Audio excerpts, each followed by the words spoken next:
பெண் பிள்ளைகளை திருமணம் செய்து கொடுத்து வாழ வைக்க வேண்டும் என்றுதான் எண்ணற்ற தாய்மார்கள் நினைப்பார்கள், பெற்றோர்கள் நினைப்பார்கள். வரிசை வரிசையாக நிற்பார்கள் தாய்மார்களுக்கு முன்பு என் தங்கைகள். எதற்காக? தலைவனின் படையில் சேர்ந்து தாயக விடுதலைக்காக போராடி இறந்து போ மகனே என்று எண்ணரும் தாய்மார்கள் எண்ணற்ற பேர் வரிசையில் தன் பிள்ளைகளை நிறுத்தி நின்றதை பார்த்த மகன்.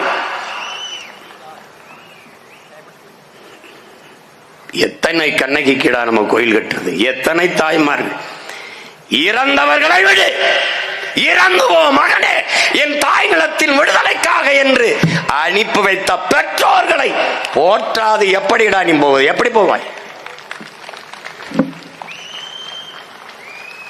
மாவீரர்களில் மேன்மையானவர்கள், அந்த மாவீரர்களை பெற்ற வீர மாதாக்கள், வீர தந்தையர் என்பதை எண்ணரும் தம்பி தங்கைகள் மறந்துவிடக் கூடாது. போற்றத்தக்க தெய்வங்கள் பிள்ளைகளை தன் மண்ணின் விடுதலைக்காக மாண்டு போ மகனே மகளே என்று அனுப்பிய மகத்தான நம் பெற்றோர்கள் தான்.